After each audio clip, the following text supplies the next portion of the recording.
그러니까 이게 ESG 말고도 중소기업을 이제 뭐 대표님으로서 중소기업을 운영하면서 챙겨야 되는 것들이 이렇게 다양한 것들이 있는데 이제 그걸 바라보는 어떻게 보면 툴을 하나 제공받은 느낌이기도 해요. 약간 이번 기회에 로드맵을 그려볼 수 있는 거예요. 제가 지금 매출 10억, 100억, 1000억, 5천억, 몇 년 뒤에 얼마짜리의 회사를 이제 운영을 해서 키울 거다라는 재무적인 매출 성장세 플러스 그 밑에 따라오는 여러 가지 책임과 이런 것들이 좀 따라옵니다. 그러니까 상법상 2조다라고 하면 여러 가지가 걸려요. 공시에도 걸릴 거고 내부 통제에도 걸릴 거고 굉장히 그 숫자를 투명하게 만드는 기업 경영에 여러 가지들을 막 하게 돼 있어요. 근데 그 밑에 있는 중견, 중소 이런 회사들은 그 법에 걸리지 않아서 이거를 해도 되고 안 해도 되고의 약간의 선택적인 부분이거든요. 그래서 사실 그것까지 하기에는 그렇죠. 여력도 없고 그렇죠. 좀 힘들어요. 근데 그럼 언제 하냐? 법이 아니라 우리 고객이 요구하거나 내가 당장 납품을 해야 돼갖고 요 정도는 관리해야 돼라는 거는 거의 그냥 필수품으로 들어오는 거예요. 해야죠. 그건 해야죠. 네. 제가 보통은 처음에 ESG를 막 5년 전에 기업들한테 설명할 때 드레스 코드라는 이야기를 정말 많이 했습니다. 그래서 내가 이 플레이어 이 약간 무도에 가기 위해서 최소한의 드레스 코드를 하자. 비싼 명품으로 하지 않아도 구두랑 벨트랑 요 정도는 해줘야 된다. 그래서 제가 그래서 어떤 사장님이 꼭 그거 해야 돼. 예, 그러면은 뭐 무도에 가실 때 추리닝 입고 가세요. 뭐 전체 다 턱시도 입었는데 운동화 신고 가세요. 진입이 안 돼요. 그러니까 최소한의 드레스 코드를 해야 된다. 근데 우리 굉장히 작은 중소기업들은 이런 것들을 약간 패션에 비유하자면 약간 꾸안꾸 패션처럼 꾸민 듯 안 꾸민 듯 내가 ESG를 하고 있지만 내 기업의 스타일과 내 기업의 성장 그림에 따라서 좀 활용하실 필요가 있다. 그리고 그 꾸안꾸 패션이 어필을 하려면 내가 옷 입고 누구한테 보여줄까가 연결이 좀 되잖아요. 맞아. 나 혼자 만족하는 게 아니라 그렇죠. 같이 어울려야 되는 거고. 그러니까 이해관계자에 대한 검토를 좀 해보셔야 된다. 내 제품을 납품받아주는 고객은 뭐를 요구할까? 그들은 어떤 ESG나 이런 것들을 갖고 있는 고객을 더 좋아할까? 더 파트너십으로 좋아할 것인가? 라는 약간 어필 포인트로 확인을 하시고 이번 기회에 10% 성장할 걸 20% 성장해 보려고 매력 포인트를 훨씬 올리는 거죠. 말씀하신 거 뭐 100% 동감을 하고요. 근데 한번 또 고민해 볼 것이 사실 우리 중소기업이 얼마나 사회적으로 존경받느냐에 따라서 재무성과 올릴 수 있고 기본적으로 많은 또 구직자에 대한 좋은 문호도 개발할 수 있기 때문에 정말 우리가 알지 못하는 지방의 조그만 뭐 치킨집 사장님께서 정말 좋은 일을 하셔가지고 많은 소비자들이 그거에 감흥을 받아서 뭐 주문 폭탄하는 것처럼 그쵸. 우리 중소기업의 규모를 감안했을 때 우리한테 정말 맞는 드레스 코드가 무엇인지를 파악하고 그것부터 하나씩 좀 준비해 나가시면은 아마도 ESG라는 너무나 어려운 그런 문제가 조금씩 해결되지 않을까 좀 그런 생각을 합니다. 아니, 첫 질문이 ESG가 무엇이고 어떻게 해야 되는가 모르겠다. 첫 단추를 어떻게 끼워야 될지 모르겠다에 대한 질문이었는데 사실 말씀해 주셨던 게 뭔가 약간 저는 그런 걸 생각했거든요. 되게 처음 말씀해 주셨던 약간 그 사전적인 정의. ESG는 이거고요. 이걸 해야 됩니다. 라고 말씀해 주실 줄 알았는데 그게 아니라 지금 말씀하셨던 게 되게 특별한 게 아닌 것 같아요. ESG 뭔지는 너무 많아요. 그냥 네이버에 쳐보셔도 좀 너무 많이 나오고 있고 지난 1년 동안 우린 너무 많이 봤어요. 근데 여기서 E의 약자, S의 약자, 그다음에 지표, 공시, 뭐 공급망 협력사 관리 많이 보셨을 텐데 과연 어떤 인더스트리의 중소기업들은 뭐가 가장 크리티컬한지 뭐가 가장 중요할 것인가에 대해서 좀 구체적인 이야기가 좀 나올 때가 되지 않았나. 맞아요. 네, 그래서 사실 꾸안꾸 패션, 뭐 드레스 코드 다 그 구름빵입니다. 잘 안 와닿으시잖아요, 사실. 구름빵까지 나왔네요. 네. 1년을 거의 한 3, 4년처럼 달리셨을 것 같아요. 왜냐면 ESG는 다 해야 되고 이제 중소기업뿐만 대기업은 일단 필수가 됐고 중소기업, 중견기업도 약간 해야 되나? 이런 분위기 속에서 찾을 수 있는 인물들, 전문가들은 또 한정되어 있고 그러다 보니까 이제 워낙 바쁘시게 다니셨을 것 같고 진짜 중소기업한테 딱 전달해 줄 수 있는 베스트 프랙티스 시리즈를 전달해 주신다 라고 하시면 좀 더 와닿지 않을까요? 제가 와닿아야 되거든요. 오늘은 제가 와닿아야 돼요. 편집될 수도 있는데 베스트 프랙티스가 없을 수도 있어요. 베스트 프랙티스라기보다는 베스트 어프로치? 왜냐면 베스트 프랙티스 왠지 모르게 모든 사람이 따라가야 될 것 같은 느낌이 드는데 네. 기업들마다 갖고 있는 자원이 다르고 또 기업들마다 경험이 다르고 당장 뭐 인력 구조가 다르기 때문에 사실 뭐 옆에 있는 중소기업이 아무리 잘한다고 소문이 나도 우리 회사 그걸 모방하기가 어렵거든요. 가장 많이 받는 질문은 그럼 정말 ES는 뭐 정말 새로운 게 아니네요 라고 하면 저는 정말 제가 드린 말씀이 정말 잘 전달된 것 같다.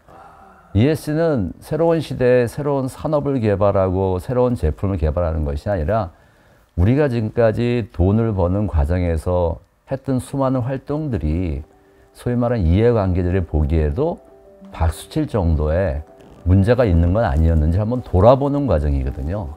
그러니까 중소기업도 사실은 ESG가 나오다 보니까 우리 기업은 어떤 걸 해야 돼라기보다는 우리가 지금 하고 있는 일이 있었는데 그게 저 사람들이 생각하는 ESG 관점에서 세 가지 현미경을 우리가 한번 돌아보자는 느낌이거든요. 제일 먼저 중요한 것은 우리 회사의 내적인 분석을 통해서 우린 이걸 잘했고 또 보니까 우리가 원래 잘하고 있었는데 그게 저 사람들이 말하는 ESG 평가 지표 중에 하나네라고 하는 경우에는 그걸 저기다 훨씬 더 하이라이트 시킬 수 있기 때문에 말씀하신 것처럼 각자가 자기한테 맞는 뭐 옷을 찾아가는 과정이지 완벽한 뭐 드레스를 나왔다고 해서 자기의 체형을 무시하고 입는 건 아니죠. 맞아요. 이게 우리 가다가 아무리 옷이 이뻐도 마네킹이 입고 있는 거 내가 입었다고 잘 어울리지는 않는 거죠. 순간 상상했어. 아니, 너무 예쁜 드레스가 그래, 입었는데 몸매가 안 맞죠. 맞아요. 그런 경우 있거든요. 네, 네, 그럼 색깔도 안 됩니다. 네, 그렇죠. 절대. 그래서 그게 이제 베스트 프랙티스를 했을 때 물론 배우는 건 좋은데 사실 경영학에서 말할 때 소위 말하는 무슨 학습, 러닝의 한계가 되게 많아요. 네. 사실 지금 정확히 말씀하신 것처럼 우리가 정말 잘하는 뭐 사례를 찾기보다는 저쪽 산업에서는 저런 것도 충분히 수용이 가능하구나. 그럼 나는 어떻게 어프로치하면 좋을까? 뭐 그런 식으로 어프로치가 필요하지. 좋은 것 같은데요? 뭐 D 앤서를 찾아가는 과정은 저도 개인적으로는 오히려 이런 어프로치들을 시도하지 않은 중소기업, 어떻게 해야 되는지도 모르는 중소기업들에게 있어서는 그런 베스트 어프로치들 했던 거에 모인 게 되게 베스트 프랙티스로 느껴지거든요. 그러니까 지금까지 많이 느끼셨던 보셨던 그런 어프로치들을 이제 정리를 해주시면 그걸 보는 중소기업 대표들은 어떻게 해야 되느냐에 대해 나침반 같은 지표로 좀 나올 것 같아요. 그래서 ESG에 대한 내용들이 말씀해 주셨던 것처럼 막 엄청 뭐 넓은 범위나 새로운 이런 게 아니라 막 하고 있었던 거 아니면 더 잘하기 위해서 우리가 당연히 해야 되는 것들을 조금 이제 맞춰 나가는 과정이다라고 생각을 하면 좋을 것 같은데 사실 그럼에도 불구하고 중소기업의 입장에선 여전히 ESG를 왜 해야 되는지에 대한 사실 약간 당위성, 명분, 필요성 사실 이런 게 잘 와닿지가 않거든요. 그런 부분이 좀 설득이 필요한 약간 시점이 아닌가? 제가 늘 이 일을 하면서 중소기업한테 설득해야 된다. ESG가 뭔지 알려줘야 된다. 마치 나는 수학, 영어, 국어를 하고 있는데 갑자기 또 역사도 해야 해, 과학도 해야 돼. 이런 약간 ESG가 경영의 하나의 과목이나 또 내가 부가적으로, 그러니까 에디셔널하게 추가적으로 해야 하는 일이라고 느껴지게 되는 것 같아요. 맞아요. 옛날에 뭐 금융이라든가 여러 가지 세상은 굉장히 효율적이고 그리고 굉장히 돈의 어떤 자본의 어떤 수익적인 부분, 그 다음에 성장적인 부분에 굉장히 치우쳐서 모든 세상이 돌아갔어요. 근데 그 세상에는 우리 맨큐의 경제학도 나오지만 정부, 그 다음에 또 기업, 그 가게 이렇게 세 개가 임금도 주고 세금도 내고 이러면서 이제 사회와 경제가 막 돌아가잖아요. 근데 이 패러다임에서 약간 안경이 탁 바뀐 거예요. 어떤 안경으로 바뀌었냐면 기업의 고민을 정부의 정책적으로 같이 고민해주고 그리고 결국에 국민과 우리 어떤 피플의 어떤 가게라는 부분에서도 다 행복하게 살 수 있는 그냥 우리가 보고 있는 경제의 어떤 메커니즘이 조금은 오지랖 넓은 메커니즘으로 바뀌는 거예요. 서로 이해관계자들을 좀 보고 신경 써야 되고 조금 나눠주고 그래서 이번에 저희 그 정부도 따뜻한 자본주의란 얘기를 하잖아요. 절대 ESG는 따뜻하진 않지만 왜 우리가 따뜻하다고 얘기하냐면 약간 오지랖 넓게 나만 배부른 게 아니라 너 좀 배고프니? 하고 나누기도 하고 내가 잘 돼야 너도 잘 돼. 이런 약간의 그 상생 메커니즘이 이 경제 성장 베이스에 들어오기 때문에 이게 모든 지각 변동이 일어나는 거예요. 그러면 금융사들도 엄청 움직여요. 자, 이제 돈만 막 돈 넣고 빼고 하는 게 아니라 이제는 기업에 투자하고 할 때도 중장기적으로 수익을 낼 수 있고 정부의 아젠다도 좀 같이 상생해 줄 수 있는 거를 찾고 있고 기업도 마찬가지예요. 그냥 세금 잘 내고 사회공헌비 내고 딱 끝나는 게 아니라 결국에는 이러한 메커니즘에서 우리의 역할을 찾는 거죠. 그래서 어떻게 보면 기업 가치를 평가하는 약간의 그 툴이나 세상의 관점이 다 바뀌는 거예요. 안경이 다 바뀐 거예요. 패러다임이. 우리의 존재 이유가 결국에는 챙겨야 되는 시장의 요구로 다가오는 거예요. 요구로 다가오는 거예요. 근데 그 요구가 강한 회사도 있고 약한 회사도 있어요. 그렇죠. 그래서 내가 해야 되는 요구사항과 대응해야 되는 사항과 최소한 내가 이걸 가지고 필요에 의해서 좀 더 잘해봐야지라고 활용하는 필요사항을 잘 구분지어 주시면 돼요. 나의 약간 화살표 방향이 이렇게 나가는 거죠. 나가고 들어오는 화살표의 포션, 포트폴리오를 어떻게 가져갈 거냐. 어떤 회사는 들어오는 것만 하기도 바빠. 근데 그거를 이게 뭐야 봤더니 이건 ESG래. 이거 뭐야 했더니 ESG 시대의 베스트 프랙티스. 그럴 수 있는 거네요. 그러니까 ESG가 새로운 개념이 아니라 뭔가 기존에 하고 있었던 이게 쭉 펼쳐져 있는 경영의 어떤 바운더리를 하나의 용어로 집합시켜 놓고 방점이 달라지는 거를 쉽게 우리가 터닝 포인트 시대에서 용어가 조금 나온 거죠. 예. 지금 정확히 말씀하신 것처럼 그 이해관계자라는 말을 우리가 꽤나 많이 합니다. 이해관계자는 쉽게 설명하면은 기업의 의사결정한테 영향을 받고 또 영향을 주는 사람들이거든요. 그러니까 대표적인 게 일반적인 뭐 투자자들, 뭐 종업원들, 뭐 지역사회, 뭐 협력업체 너무나 많은데 대기업은 당연히 뭐 정부의 어떤 눈치도 봐야 되고 특히 글로벌 기업들 같은 경우에는 글로벌 관점에서 요구사항도 가는 건데 중소기업도 기업이기 때문에 분명히 많은 이해관계자를 가지고 있습니다. 치킨집 사장님 같은 경우에는 가장 중요한 이해관계자가 아마도 그런 선행을 정말 감사했던 소비자였을 것이고 근데 일반적으로 말했을 때 많은 중소기업의 중요한 이해관계는 사실은 대기업이거든요. 정확히 말하면 협력관계죠. 그러니까 대기업도 잘 하기 위해서 중소기업도 잘해야 되기 때문에 중소기업이 만약의 경우에 혹시 ESG 관점에서 약간 좀 사회적으로 무리를 일으킨 경우에는 그 중소기업들한테 본 기업이 피해를 볼 수가 있거든요. 그러니까 이걸 바꿔 생각하면은 대기업과 협력 관계를 유지하기 위해서 최소한의 이 정도는 저희가 아무런 문제가 없다는 걸 보여주는 게 또 중소기업의 ESG 패턴이거든요. 그렇죠. 대기업에서 만약에 업무를 같이 하고 싶은데 그 문제가 있으면 사실 할 수 없는 그 기본적인 전제 조건에 포함되는 이렇게 이제 말씀을 드리면 되게 조심해야 되는 게 이제 중소기업에 계신 분들은 그걸 또 다른 어떤 압박으로 많이 느끼세요. 그럼 우리가 중소기업인데 내가 ESG를 못하면은 대기업한테 갑질을 당하겠네. 근데 한번 좀 이런 걸 통해서 한번 드리고 싶은 말씀은 약간 사고의 전환이 필요한 것 같아요. 많은 중소기업들이 어려운 상황에서 R&D도 하고 계신 이유는 결국 기업이 어떤 경쟁 우위를 가지려고 하는 거 아닙니까? 그렇죠? 근데 ESG 시대에는 이 ESG를 잘하는 것 자체가 또 다른 경쟁 우위거든요. 최근에 뭐 대한상의에서 그 좋은 서베이 결과도 봐도 중소기업의 많은 분들이 ESG의 중요성은 알 것 같은데 어떻게 하는지 모른다고 많이 하거든요. 근데 거기 답이 나온 게 뭐냐면은 내가 평소에 종업원들한테 따뜻한 한마디를 하고 내가 평소에 그 어려운 상황에서 R&D 투자를 하는 것만큼이나 ESG는 정말 떳떳하게 우리 회사의 차별화 포인트가 되는 거거든요.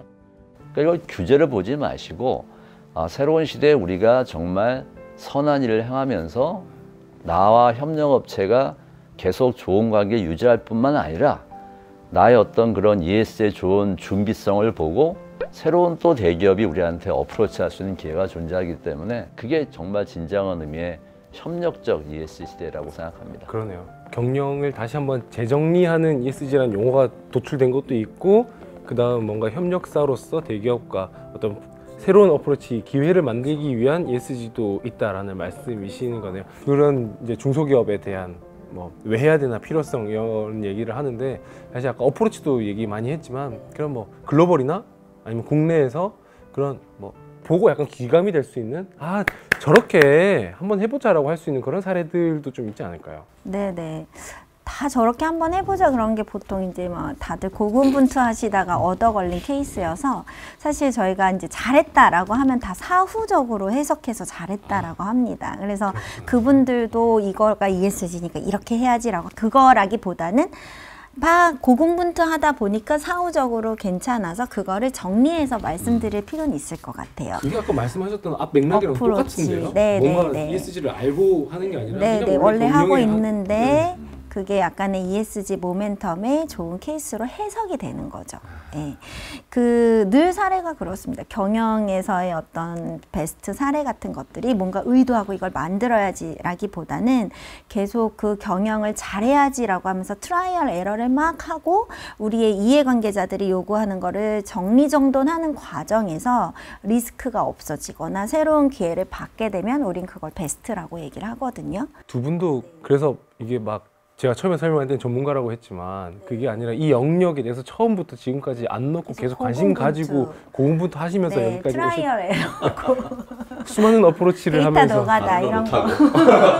그래서 사실 이렇게 인사이트들을 주실 수 있는 거잖아요. 약간 농담처럼 말씀드리면은 ESG가 기업의 지속 가능성을 도와주는 건데 네.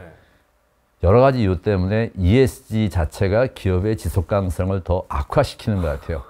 왜 기업들이 자꾸만 점수만 신경 쓰고 외부의 컨설팅 많이 받으시고 새로운 상품 출시하시는데 제가 봤을 때 ESG는 우리가 지금 잘하고 있는지 못하고 있는지 바라보는 현미경 같은 건데 자기 걸 바라봐야 되지 새로운 시대라고 새로운 사업을 만들고 새로운 제품을 출시하고 그건 점점점 숙제가 늘어나는 거거든요. 그렇죠. 그러니까 자기를 돌아보는 관점에서 ESG를 좀 접근하면 좋을 것 같아요. 앞으로 사업이 더 성장하는 이런 모멘텀에서 어떻게 하면 더 잘할까를 고민해야 되는 중소기업 입장에서는 당장 내년에, 내후년에, 3년, 5년 뒤에 먹거리를 엄청 고민해야 되잖아요. 그런 관점에서 내가 더 잘하고 있는 거 더 잘하고 상대방 고객들의 어떤 리스크를 감소시켜주기 위해서 나의 경영을 도와주는 어떤 컨설턴트의 역할로 사실은 더 많이 느껴지는 것 같아요. 사실 이 영상 찍기 전만 해도 ESG가 뭐 약간 부담스럽다는 느낌도 저도 많았는데 이거 이야기를 들으면서 내가 더 회사를 잘 운영할 수 있게끔 도와주는 되게 베스트 파트너로서 존재할 수 있겠다는 생각도 드는 것 같아요. 그 대표님들 ESG 평가를 쭉 셀프 체크 하시다 보면 우리 회사에서 제일 많이 바뀌어야 되는 게 나구나 그러실 수도 있어요.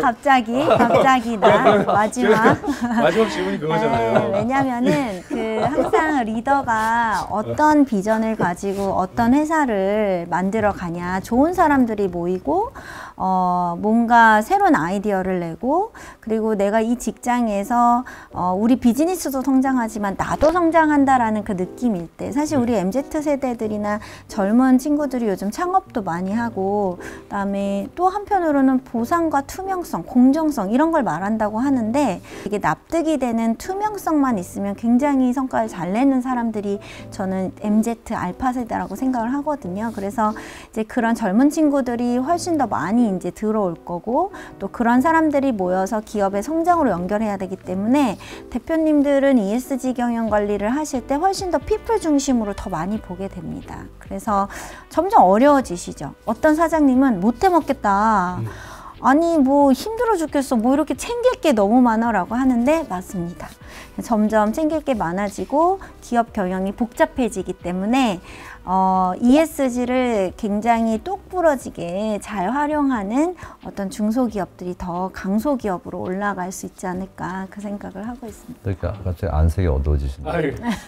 너무 와닿다. 화살 확 맞은 느낌. 뒤에 스태프들 표정이 엄청 밝아졌어요.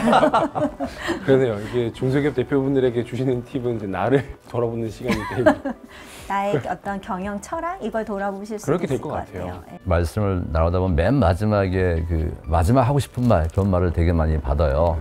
그러면 저는 고민하다가 딱 한마디를 합니다. ESG가 무엇인지를 좀 이 회사에서 다 같이 좀 같은 목소리를 낼 정도로 좀 이해를 하자. 그러니까 평가 지표가 뭐가 있고 뭐가 그게 중요한 것이 아니라 저게 무슨 의미인지 과정의 문제인지 해서 다 같이 우리가 누구한테 질문을 받더라도 우리 회사한테 ESG가 왜 중요하고 그러기 위해서 우리가 해야 되는 필요성을 공감하는 것은 공감대 형성이 제일 중요한 것 같아요. 그래서 그런 맥락에서 혹시라도 저희가 뭐 많이 부족하지만 이런 내용을 통해서 ESG가 저렇게도 바라볼 수 있구나에 대해서 한번 새로운 걸 한번 고민해 보시고 그런 관점에서 특히 중소기업은 우리나라에서 뭐 거의 고용 창출을 보면 대기업은 10%도 안 된다고 합니다, 보통. 그만큼 중요하기 때문에 특히 중소기업, 중견기업의 오너분들께서 또 경영자들께서 새로운 시대에 이거를 어떤 위협이 아니고 규제가 아니고 우리 회사가 지금 한 발 더 나아갈 수 있고 한 레벨 더 업그레이드 할 수 있는 좋은 기회고 그걸 내가 바라볼 때 E와 S와 G로 남들도 공감하는 현미경을 바라보면 되겠구나 정도로 이해하셔가지고 적극 활용하셔가지고 이 사회랑 같이 좀 성장하시고 또 그런 맥락에서 정말 글로벌 중소 중견기업이 좀 탄생했으면 좋을 것 같습니다. 사실 다양한 사례들에 대해서 이야기를 들어야 되겠다라는 어떤 그런 자세로 왔는데 두 분이 되게 좋은 사례이신 것 같아요. 그러니까 우리가 ESG를 바라보는 이제 중소기업 대표들 입장에서는 ESG의 다양한 기업들의 사례가 있지에 대한 생각만 사실 많이 하고 있었던 것 같아요. 근데 두 분이 말씀해 주셨던 ESG를 다시 한번 풀어헤치는 그런 사례들이 되게 베스트 프랙티스인 것 같아요. 뭔가 앞으로 ESG 딱 느꼈을 때 규제라는 단어가 먼저 생각이 났고 평가라는 단어가 먼저 생각이 났는데 이게 리스크 테이킹이 되고 기회가 되고 성장의 어떤 계기가 될 수 있다라는 걸로 사실 와닿은 것만 해도 저한테 또 이 중소기업 대표님들한테도 엄청 큰 도움이 되지 않을까 생각을 해요. 그래서 오늘 이렇게 펼쳐주셨던 내용을 가지고 이제 요 뒤편으로 넘어가면서 조금 더 디테일하게 좀 E에 대해서 다뤄보고 또 S에 대해서 또 다뤄보고 좀 통합적인 이제 통찰력 있는 또 콘텐츠들 또 다른 분들이 또 만들어 주시지 않을까 생각을 합니다. 네, 오늘 ESG BPS 함께 해주셔서 정말 감사하고요. 네, 초대해서 감사드립니다. 네, 감사합니다. 말씀 잘 들었습니다. 많이 배웠습니다. 네, 저도 너무 즐거웠어요. 네. 이런 자리들이 조금 더 약간 오프 드 레코드적인 느낌들이 되게 많이 와닿을 것 같아요. 여기만 즐거웠을까봐 좀 걱정되는데 다음 편도 꼭 봐주세요. 마케팅까지. 네, 마케팅까지. 대한상의도 들어가서. 네네, 대한상의 중소기업 연구 보고서 저도 재밌게 봤습니다. 사실 보시면 보고서나 가이드라인처럼 보실 수 있을 것 같아요. 그래서 그거 조금 보시면 좋을 것 같고 보시다 보면 이 지표 말고 이거 좋잖아 라고 좋은 아이디어도 있으실 것 같아요. 그래서 적극적으로 그런 거는 대한상의에 전화하셔서 이거 지표 이거 좀 아닌 것 같다 이렇게 하시면 또 다른 연구도 하시고 할 것 같습니다. 네. 대한상의 말씀을 한 번만 더 드리면은 일반적으로 중소 중견기업이 보고서뿐만 아니라 새로운 어떤 변화에 대해서 인지할 수 있는 시간이 상당히 부족하지 않습니까? 그렇죠? 근데 다행스럽게도 대한상의에서 중소 중견기업이 고민할 만한 많은 이슈들을 ESG라는 그림으로 정리를 잘 해놓고 계시거든요.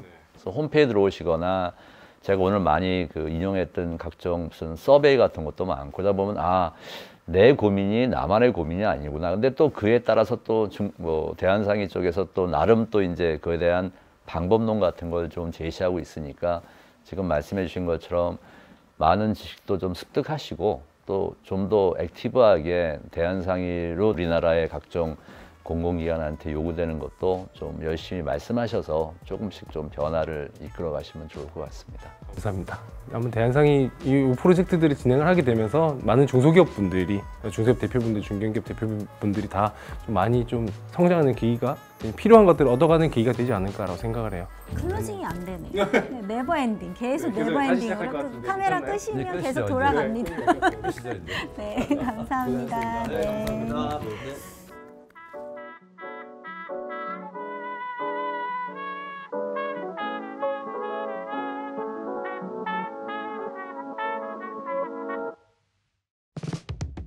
오늘 즐거웠고요. 스태프분들 고생 많으셨습니다. 감사합니다. 정말로 중소기업들한테 도움되는 이야기를 많이 풀어놓은 것 같습니다. 편집 잘 해주세요. 감사합니다.